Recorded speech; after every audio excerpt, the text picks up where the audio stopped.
जय सिया राम, जय श्री कृष्ण। आप समस्त वैष्णव हरिभक्त जनों का सादर स्वागत है।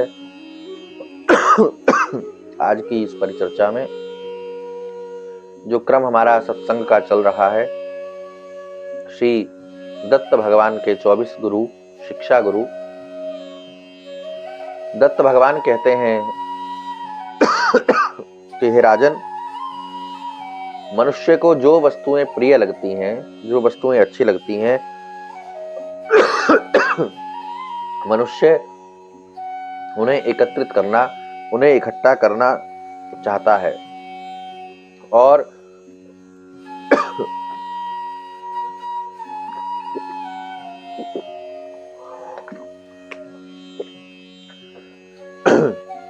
जिन वस्तुओं को मनुष्य इकट्ठा करना चाहता है, जो उसे प्रिय लगती हैं, जिनको वो प्रिय मानता है, वो ही उसके दुख का कारण बनती हैं। जो मनुष्य ये जान करके, सोच करके, समझ करके अकिंचन भाव से रहता है कि शरीर तो क्या, मन से भी किसी वस्तु का संग्रह नहीं करना, उसे ही अनंत सुख स्वरूप परमात्मा की प्राप्ति होती है। दत्त भगवान कहते हैं कि राजन, मैंने देखा कि एक कुरर पक्षी अपनी चोंच में एक मांस का टुकड़ा दबा करके उड़ रहा था, और दूसरे बलवान पक्षी जिनको खाने को मांस नहीं मिला था, ये मांसाहारी पक्षी जो उससे अधिक बलवान थे, उसके पीछे पड़ गए उस मांस के टुकड़े को छीनने के लिए। और जब इसे कुरर ने वो टुकड़ा नहीं छोड़ा तो चोंच से प्रहार करने लगे इसके ऊपर, और जैसे ही इसके मुख से, इसकी चोंच से वो टुकड़ा गिर गया मांस का, अन्य पक्षियों ने जो चोंच मार रहे थे इसका पीछा छोड़ दिया और उस मांस के टुकड़े को लेकर के उड़ गए। अर्थात जो टुकड़ा उसने संग्रह किया था, पाया था, इकट्ठा किया था, वो टुकड़ा ही उसके दुख, उसकी तकलीफ का कारण बन गया। ये भी संसार में भी यही होता है।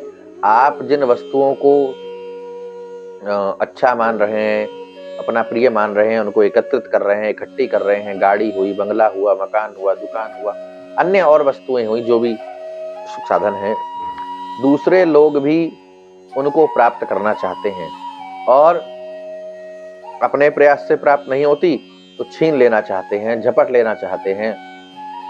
और जब तक आपसे वो छीन नहीं लेंगे, जब तक आपसे प्राप्त नहीं कर लेंगे, तब तक दुख देते ही रहेंगे। संसार के जो संबंध हैं वो स्वार्थ के संबंध हैं। वो सब संबंध यही चाहते हैं कि आपसे स्वार्थ की पूर्ति होती रहे।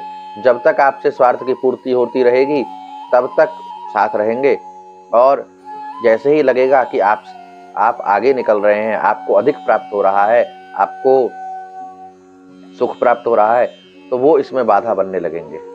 तो इससे अच्छा है कि जिस वस्तु, जिस व्यक्ति, जिस विषय से हम सुख का अनुभव कर रहे हैं, हालांकि वो सुख नहीं है, जिसका अनुभव कर रहे हैं, और अंत में उसकी जो अंतिम परिणति है, जो उसका जो परिणाम है वो दुख है, तो अच्छा यही है कि जिसकी परिणति दुख है, जो सुख अभी महसूस हो रहा है और फिर बाद में दुख का कारण बनने वाला है, दुख के रूप में बदलने वाला है, उसको हम चाहे ही क्यों। जिस वस्तु से दुख मिलेगा उसको चाहना ही क्यों। तो इसलिए संग्रह करना निपट मूर्खता है। आपके जीते जी और आपके मरने के बाद तुरंत वो सब छीन लिया जाएगा, झपट लिया जाएगा। आप नहीं देंगे तो जबरन लिया जाएगा और फिर दुखी होना पड़ेगा।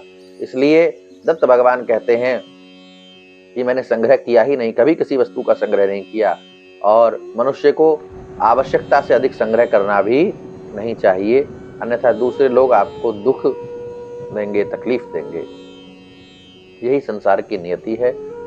ये दत्त भगवान कुरर पक्षी से शिक्षा लेकर के हम सभी प्राणियों को समझाना, सिखाना चाहते हैं कि आवश्यकता से अधिक किसी वस्तु का संग्रह नहीं करना चाहिए। आवश्यकता से अधिक हो तो सेवा में लगा दीजिए, दीनहीन, असहाय, निर्धन लोगों की सेवा में लगा दीजिए। गाय, ब्राह्मण, संत की सेवा में लगा दीजिए, प्रकृति की, पर्यावरण की सेवा में लगा देना चाहिए। आपकी भी कोई जिज्ञासा होवे तो आप अपने प्रश्न को कमेंट में लिख करके बता सकते हैं, और अधिक से अधिक लाइक करिए, शेयर करिए, कमेंट करिए। कल पुनः आपके बीच में उपस्थिति होगी इससे आगे के क्रम में। तब तक के लिए जय सिया राम, जय श्री कृष्ण।